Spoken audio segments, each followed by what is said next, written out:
Hi, I'm Ria. I'm Head of RE Sociology and PSHC at Northwood School in Hillingdon.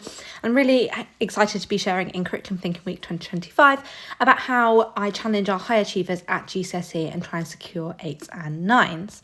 So in terms of the outcomes of this session, I hope to give some practical strategies how to secure 8s and 9s and challenge our high achievers at GCSE, primarily through ensuring short answer response in very limited time, ensuring arguments are constructed in a way that shows logical chains of reasoning, and effective, high-quality, broad, deep, synoptic evaluation in essay responses.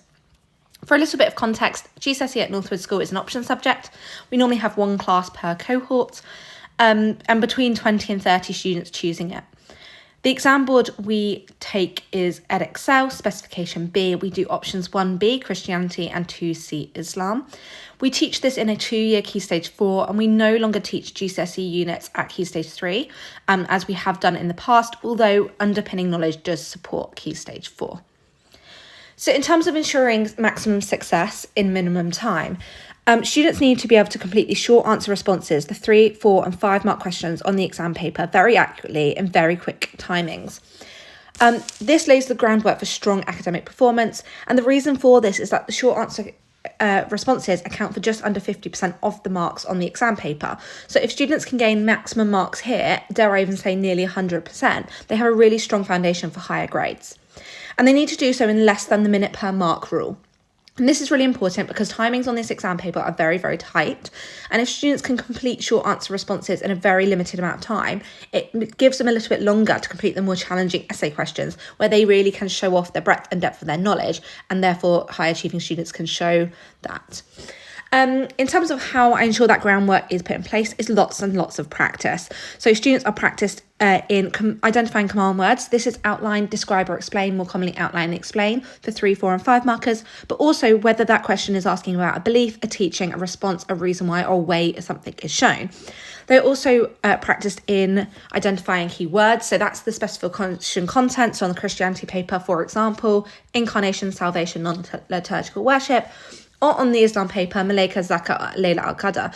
Now, I know that my students worry a little bit more about the Islam paper for this because the words can be given in Arabic. Sometimes they're given in English, but sometimes they are given in Arabic.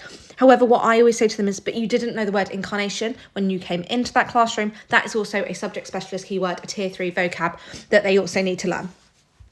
And then they are very practiced in creating sentence starters using the words of the question really to signpost to the examiner that they are picking up the marks. So if the question was outlined 3 ways in which Christians worship liturgically, my students would be trained to be writing one way Christians worship liturgically is, another is, finally. Or if it was a 4 marker asking about 2 beliefs about salvation, one Christian belief about salvation is, for example, another belief about salvation is, for example.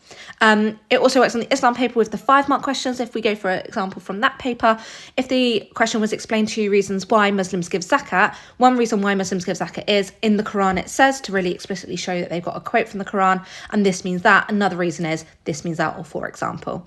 And therefore they are essentially taught to write 1 sentence per mark. So 3 markers require 3 sentences, 4 markers 4 sentences, and 5 markers 5 sentences. And I've summarised this in a one-stop exam sheet that gets stuck in their book in year 10 and then shared with them on their Google Classroom in year 11 in case they've misplaced that.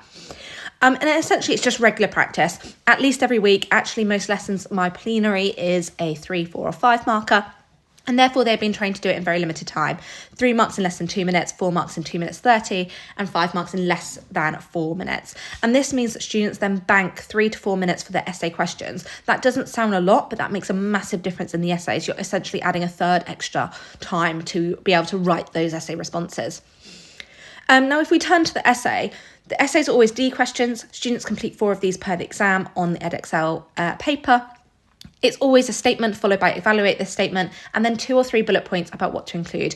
My students know they have to read those bullet points because that bullet point might say non-religious arguments or ethical theories, and if they don't include those, they are then capped. 2 essays are worth 12 marks. These are on the more thematic options, and the beliefs or living options are always 15 marks, which are the same as the 12 markers. They just add 3 extra spelling, punctuation and grammar marks. My students are taught never to leave question 1D or 3D blank because these are 3 extra marks they can pick up just for writing simply a paragraph. The essay plan and structure is taught to them explicitly. And this gives the same foundation to all pupils with 3 core paragraphs I'll explore in a minute. Challenges then added for our middle and higher achieving pupils. If we look at the mark scheme on the right-hand side, D questions require different points of view for level 2, and that's why with this agree, disagree structure is really useful. And level 3 requires logical chains of reasoning. I'm also going to pick up on that later on. And therefore, connectives should not be underestimated. Very simple connective terms to show different points of view. So I teach 3 separate structures. The very first structure I teach is agree, disagree, conclusion. This comes quite naturally to our students. They do this sort of thing in Key Stage 3 in their EUAs. A better answer would add a main argument at the start, a logical change to agree with that, an alternative argument, and then a conclusion with a very hint of evaluation in. And the best answers use Trade C. This I've taken from Charlotte Vardy, who has great resources linked here, where students make a thesis and reason, agree with that, disagree with that, evaluate it, and conclude. I'll show you that structure very shortly. Now, all students are taught that basic answer, and the reason being that even our highest achieving students might need to use agree, disagree, conclusion in their final exam. For example, if there's a question that panics them a little bit and they just need to get the core debate down, if they've run out of time maybe, and actually that allows them to make decisions on how to maximise their marks as they go through. However, I do challenge our higher ability students, and I do encourage them to tackle a Trade C answer. Now, at the start of year 10, we don't go straight to that answer. I start with agree, disagree, conclusion, and I give them scaffolded sentence starter sheets that you can see on the right-hand side. Now, these are given during their MUAs and EUAs in year 10 up to about February half term. Then they are removed from their assessments for the remainder of year 10 and year 11. But by that point, they have this structure so embedded that they are able to do at least a agree, disagree, conclusion 3-paragraph essay, and some of them have moved on to those Trade C answers. I do give them to them if we're doing paired practice, for example, in year 10 and year 11 in class, and I do put it on their Google Classroom for independent practice at home. Now, these are not static sheets. I don't give them based on their ability bandings on, for example, SIMS or Bromcom. It's based on my knowledge of that student, their current written ability, and their performance in their most recent class test. And the idea is that they develop over time. So students who might start with the agree, disagree, conclusion structure move on to the more advanced structures of essays over time by about February. The idea is to keep pushing them forward to the next one, but giving them the scaffold to do that. So if we take the most ideal answer here, the Trade C structure, they start with a thesis and reason. They use the words of the statement, make a statement, or they either put not in there or keep the statement as it is and give a reason for it. I then ask them to write, this is a strong argument because this adds a logical chain of reasoning, our first logical chain of reasoning for level 3. And I encourage them to say some, many, or a majority of Christians or Muslims. This gives a first hint at evaluation. They then give an alternative argument saying, however, other Christians or other Muslims or other people, for example, atheists and humanists, might disagree because that adds a second level of reasoning, but also shows those different points of view. They then write an evaluation structure, a paragraph using the same structure here. So the argument above is weaker than the first because. They could also say the first argument is stronger than the last argument because. This is another logical chain of reasoning, referring back to earlier in the essay, but also shows their evaluative skills, because then they say it's less convincing, less logical, less credible because. And the other one is stronger or more convincing or more credible because. And their final logical chain of reasoning comes from the conclusion. The first argument is stronger than the second. That shows their chains of reasoning throughout the essay from the thesis to the conclusion, but also their evaluation skills. Now, in level 4 of the mark scheme, you can see that the judgments need to be supported by appraisal of the arguments, and that's where the evaluation comes in. And this is where our highest achieving students can excel, and it builds those skills that are so important about critical thinking in life, but also skills that you're taking forward to A-levels. Now, our pupils don't come into our classroom with those. Even our highest achieving pupils do not necessarily have those at the start of year 10, and therefore they need to be taught and developed very explicitly, and I model this from the start of year 10.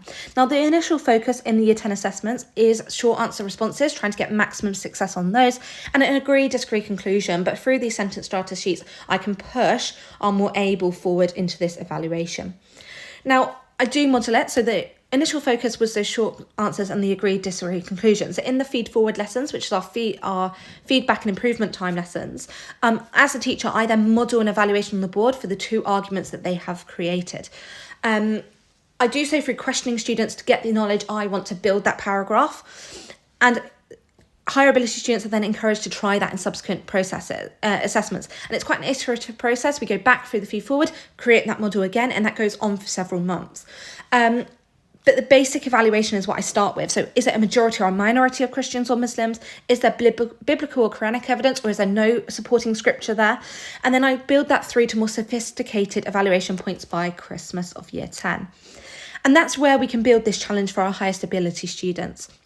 So I want them to think about what else do they know. I want them to be quite synoptic across the exam spec. And I want them to use knowledge from beliefs or living. So actually with creation, for example, that might come up in Matters of Life and Death on the Christianity paper. Well, what do you know about the nature of God from the beliefs unit? Does believing in evolution and the Big Bang question God's omnipotence, or could you reconcile God's omnipotence with those two things? Where does it connect with reconciliation and salvation as the bedrock of Christianity, or Tawheed as foundational to Islam? How could these beliefs or scripture be interpreted differently, and why might it be interpreted differently? Are there any historical current examples that we can show to evidence our points? Has consensus changed over time? And translation is a really important tool for the Christianity paper and evaluation. So thinking about why there might be different translations and what different translations there are really important. If I use that example of creation again, not only just linking to God's omnipotence, but actually thinking about the Hebrew word yom in Genesis. Well, if it said yom, and yom might mean one day, but it might also mean a period of time. So how does that change the interpretation and more liberal metaphorical readings of Genesis versus a literal understanding? Using lived experience, contemporary or historical, can really help us as well. And referring back to their Key Stage 3 knowledge, what else do they know outside of that tradition being studied? Can they bring in other examples or other religious arguments?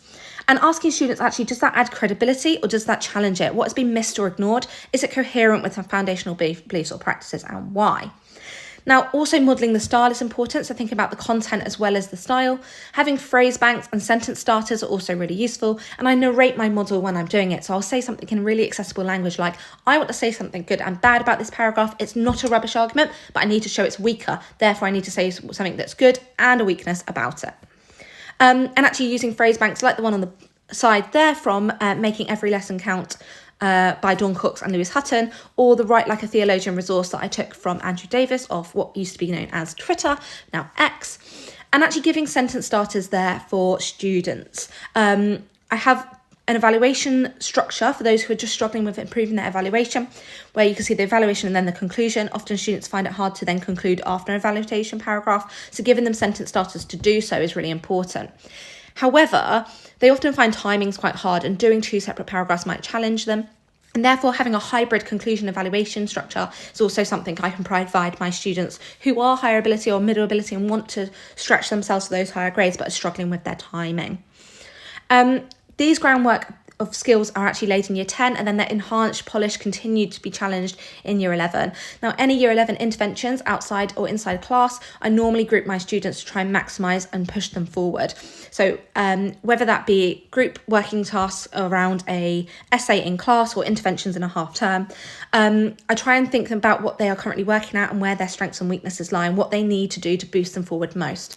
So for an example, a more HPA intervention, normally am I currently working at 7 to 9s, would take an essay question, we'd create an agree-disagree plan, and then we would work out which points on our plan we want to reserve for evaluation and why they would be effective evaluation for the other points.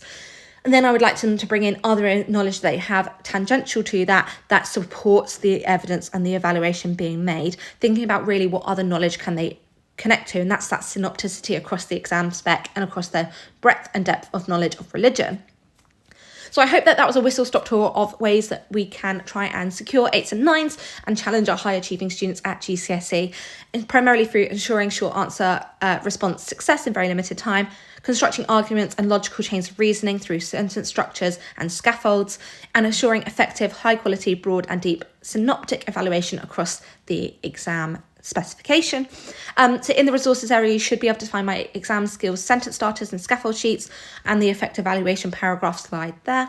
And the suggestions I would say would be Trade C by Charlotte Vardy, Making Every RE Lesson Count by Dawn Cox and Louise Hutton, and Write Like a Theologian by Andrew Davis.